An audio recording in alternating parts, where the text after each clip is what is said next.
Mimi naitwa Jeff Tamushi, mkazi wa maeneo ya Kiurei. Mnamo siku ya Jumatano nilivamiwa na vibaka dukani kwangu. Ilikuwa ni majira ya saa 8 usiku. Walitoboa ceiling board ya barazani, nikawasikia wakati wanazama wanaingia ndani. Kwa waliingia, karuka juu ya meza, waweza kuingia ndani na kuwasha taa ya dukani. Mimi ndio niliwasikia. Nikawa nimetoka nje kwenda kuomba msaada kwa majirani. Bahati mbaya wakati naomba msaada, yule mwizi mmoja alinifuata na kuweza kuanza kupambana na mimi. Hivyo aliweza kunichoma visu viwili mkononi. Mkono wa kushoto alinichoma visu viwili, alinikata pia kidole cha mkono wa kulia. Tukaweza kupambana naye. Alivyorudi na mzidi akarudi dukani. Akawa anataka kurudia eneo alilokuwa ametoboa la ceiling board ili aweze kutoka nje. Jirani alikuja tukasaidiana naye, tukaweza kumvuta, akawa tayari ashapanda darini, tukamrudisha chini, yani dukani chini, tukamtoa nje, tukapiga kelele, tukapata msaada wa wananchi. Kwa pia wananchi walikuja wengi wenye hasira, wakaweza kunisaidia kupambana naye hadi kumjeruhi. Na walikuwa wako ngapi? Kwa mimi binafsi niliyemuona ni mmoja aliyeingia ndani, ila alisema yuko na wenzake 5 nje. Walibaki nje, yeye aliingia ndani kwa kupitia darini kwa lengo la kufungua mlango ili wenzake waweze kuingia. Kwa wale wengine walibaki nje, sikuweza kuwaona, ila aliwataja baadhi ya vijana waliokuwa wanashirikiana nao. Ndio. Baada ya kuwataja mlichukua hatua gani kuweza kuwatafuta wengine wenzake? Baada ya hapo, baada ya yule kijana kuadhibiwa na kuwataja, mwenyekiti alikuja na mwenyekiti alifanikiwa kwenda kuwakamata baadhi ya vijana waliokuwa nao. Ndio, kwa hiyo tuliwakabidhi pia polisi. Majira ya saa 8 nilikuwa nimelala dukani, ndo nikavamiwa na vibaka. Ndo waliingia dukani wakanikuta, walipita juu, ndio walitoboa ceiling board wakazama ndani. Ndio. Labda pengine walikushikwa au vibaka walijulikana ni mtaa gani? Huyo aliyeshikwa alijulikana, anatoka kijiji cha pili ngambo ya lami kule. Ndio. Elboru, anatoka Elboru. Ndio.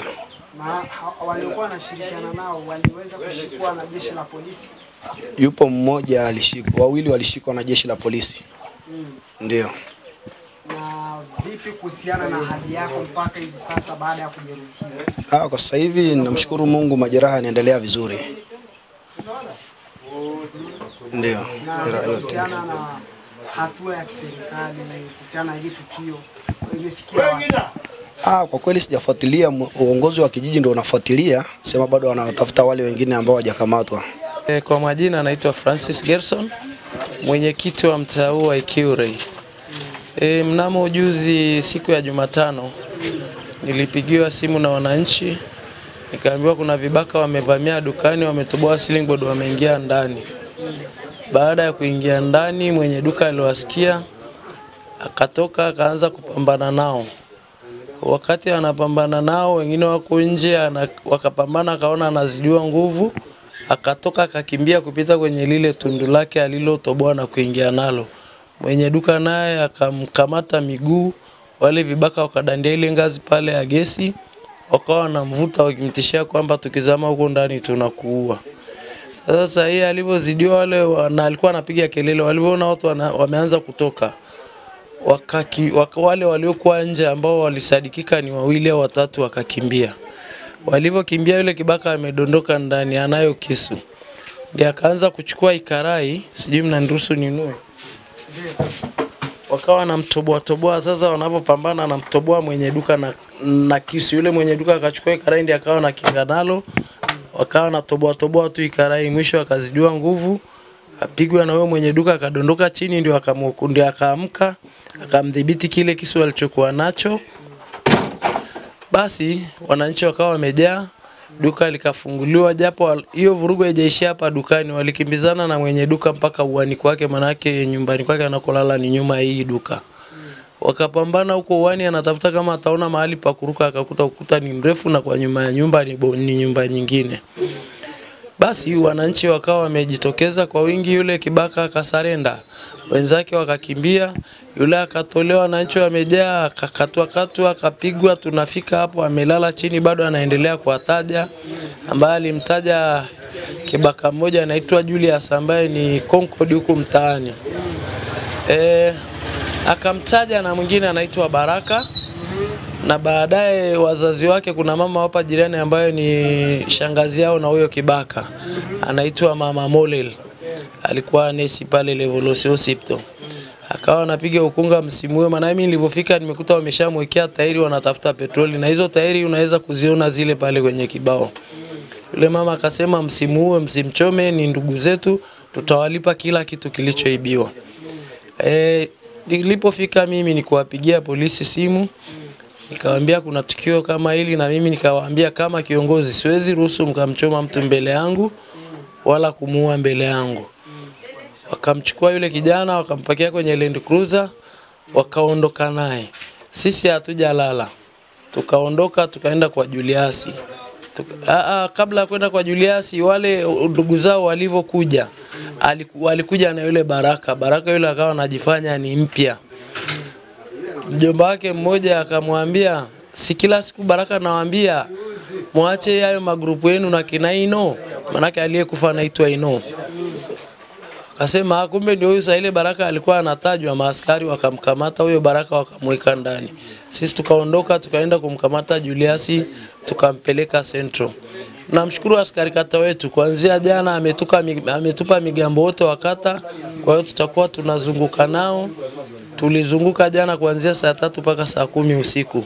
Kwa bahati mbaya au nzuri hatujamkamata kibaka, tumearrest watu wauza pombe za usiku na mabangi, lakini hakuna pia bangi tuliofanikiwa kupata, ila kila rumu ukiingia unakutana tu na harufu ya bangi. Kwa hiyo ndivyo tukio lilivyotokea. Mimi ushauri wangu kwa serikali, watuongezee tu ulinzi huku mitaani, kwa sababu kwa kweli kwa asilimia kubwa inaonekana polisi wanalinda lami. Hawaji huku mtaani, wao ni kuzunguka barabara ya lami mpaka tupate shida kama hivyo tuwapigie ndio waje. Lakini kwa sasa kwa askari kata tuliyempata ni mzuri, kwa sababu naye anaenda front. Siku zingine tuko naye doria, siku zingine anakuwa kwenye kazi za serikali. Kwa hiyo tunamshukuru afande James kwa kutupa ushirikiano mkubwa, kwa sababu amewapanish wale mgambo wote na amewaweka in list kwamba ndio walinzi wa kata yote ya Kiranyi. Na tumeanza hilo zoezi jana, na washauri tu vibaka wa mtaa huu sasa kwamba muda umeisha wa kuibaiba kwenye mtaa, kwa sababu ulinzi umeimarishwa na hatutarudi nyuma. Na siku za nyuma vibaka tulikuwa tunawajua.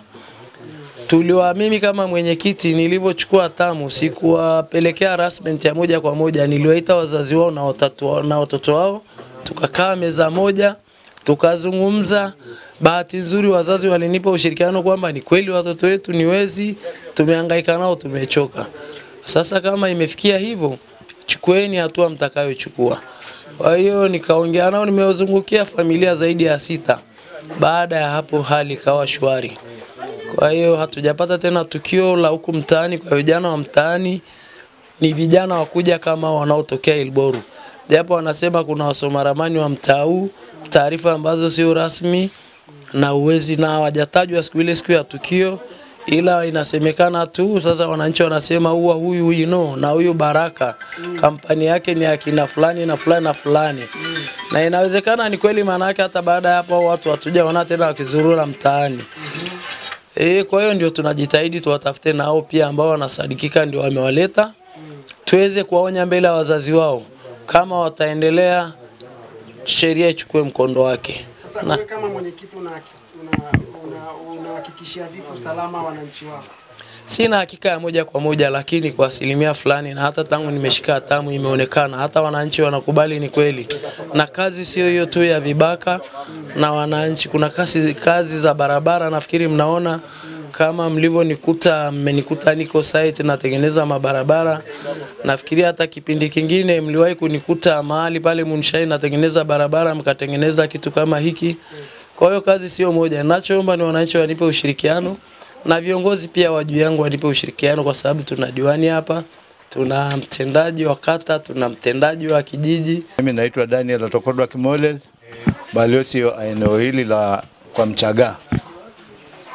Siku ya Jumatano muda wa saa 8:30 nilipigiwa simu na Mchaga kwamba amefahamiwa na waizi.